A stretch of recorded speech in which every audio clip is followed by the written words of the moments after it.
अस्सलाम वालेकुम। इस लेक्चर में हमने पढ़ना है आइसोलेटेड पॉइंट को। पहले हम देखेंगे उसकी डेफिनेशन, फिर आगे उसकी एग्जांपल देखेंगे। ठीक है। डेफिनेशन क्या, लेट ए सबसेट है एक्स का।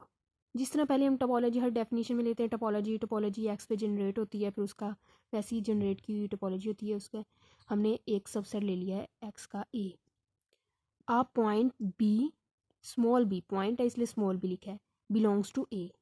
हम पहले एक्स का एक सबसेट लेंगे ए, फिर उस सबसेट में से एक पॉइंट बी लेंगे, और वो जो बी होगा इज कॉल्ड आइसोलेटेड पॉइंट। वो बी जो होगा वो आइसोलेटेड पॉइंट कहलाएगा इफ़, अगर there exist an open set U. यहाँ यू जो है स्मॉल, इसका मतलब ओपन सेट है, जो टोपोलॉजी के अंदर होते हैं ना वो open set, which contain b. An open set, सिर्फ एक ओपन सेट, कम से कम, यानी कि एक ओपन सेट, एक से ज़्यादा भी हो सकता है लेकिन एक ओपन सेट तो मिलना चाहिए। विच कंटेन बी, जो बी को कंटेन करे, एंड उसके बाद नीचे मैंने डेफिनेशन लिखी है आगे, and no other point of A, जो बी को कंटेन करे और बी के अलावा और पॉइंट्स को भी कंटेन कर सकता है लेकिन वो पॉइंट्स ए के ना हो।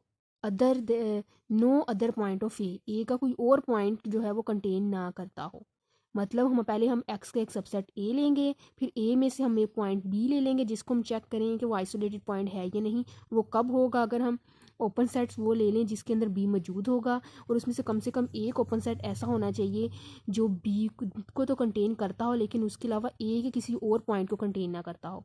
ये जो आगे लिखा हुआ है ये मैथमेटिकली इसी की डेफिनेशन लिखी हुई है आइसोलेटेड पॉइंट की, कि अगर हम एक एक करके सबको चेक करना नहीं चाहते तो इस कंडीशन में इसके जो ओपन सेट्स हैं इनको इसमें पुट करते जाएं, बारी बारी हमें आंसर मिलता जाएगा। इनके एक्स को करेंगे इंटरसेक्शन ए के साथ, जो आंसर है उसमें से ए माइनस कर देंगे। अगर फाई आएगा तो मतलब हम कहेंगे वो आइसोलेटेड है, अगर नहीं आएगा तो हम कहेंगे वो आइसोलेटेड नहीं है।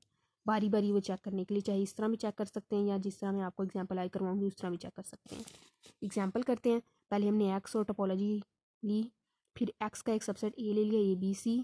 हमने अब ए बी सी जो ए के पॉइंट्स हैं इन पे हमने आइसोलेटेड पॉइंट चेक करना है। लिमिट पॉइंट में हम एक्स में से चेक करते थे, और आइसोलेटेड पॉइंट में हमने ए में से चेक करना है। पहले ए लेंगे, ए के लिए चेक करेंगे ए किस किस में मौजूद था, एक्स में था, ए में था, ए सी डी में था, वो हमने लिख लिए। अब इनमें से कम ये ओपन सेट्स है ना, एक्स ए और ए सी डी, इनमें से कम एक ऐसा ओपन सेट होना चाहिए जो इस ए के अलावा इस ए का कोई और पॉइंट अपने अंदर ना रखता हो। एक्स के अंदर तो ऑब्वियसली होगा क्योंकि इसमें तो ये तो है ही ग्राउंड सेट। इसके अंदर ए मौजूद है लेकिन उसके बाद ए का कोई पॉइंट नहीं मौजूद, इसलिए आगे चेक करने की ज़रूरत ही नहीं है, तो हम कह देंगे कि ए जो है वो आइसोलेटेड है।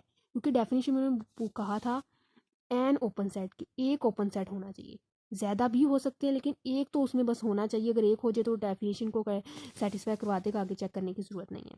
उसके बाद हम बी के लिए चेक करेंगे, b has no isolated point because, ये आगे कंडीशन दे दी। हम पहले आपको वैसे बताती हूँ जैसे करना है।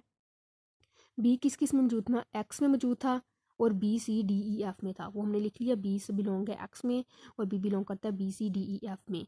वो हम देखेंगे कि एक्स में तो ओबियसली ए का कोई ना कोई पॉइंट तो मौजूद होगा बी के अलावा। इसमें बी के अलावा ए का कोई पॉइंट मौजूद नहीं चाहिए, लेकिन इसमें मौजूद है सी जो ए का पॉइंट है, तो इसका मतलब ये इस डेफिनेशन को सेटिस्फाई नहीं करता, तो इसका मतलब बी जो है वो आइसोलेटेड पॉइंट नहीं होगा। ठीक है। उसके बाद आगे हम सी पे चेक करेंगे, क्योंकि हमने ए के पॉइंट्स पे चेक करना था ना, ए बी सी थे, ए बी पे चेक कर लिया, ए है बी नहीं। अब सी पे चेक करेंगे वो सी है या नहीं।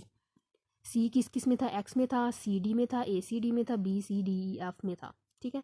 एक्स में तो जाहिर सी बात ए का कोई ना कोई पॉइंट मौजूद होगा। सी में देखते हैं, सी के अलावा डी है, डी ए में मौजूद है नहीं मौजूद, इसलिए हम डी को लिख लेंगे। सी डी ये जो सेट है हमारे पास, ये आइसोलेट बता रहा है कि सी है वो आइसोलेटेड है। ठीक है।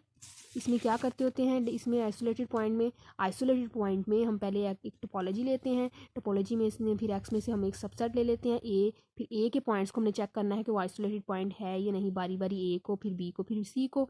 अगर हमने पहले ए के सारे पॉइंट्स लिख लिए, ये सॉरी ए जो पॉइंट था वो जिस जिस ओपन सेट में था वो सारे लिख लिए, उनमें से कम एक ओपन सेट ऐसा मौजूद होना चाहिए जो इस ए के अलावा ए का कोई भी पॉइंट अपने अंदर कंटेन ना करता, वो ए मौजूद था, तो हमने कह दिया ये सिंगल आइसोलेटेड पॉइंट है। इसी तरह बी और सी के हमने किए। ठीक है।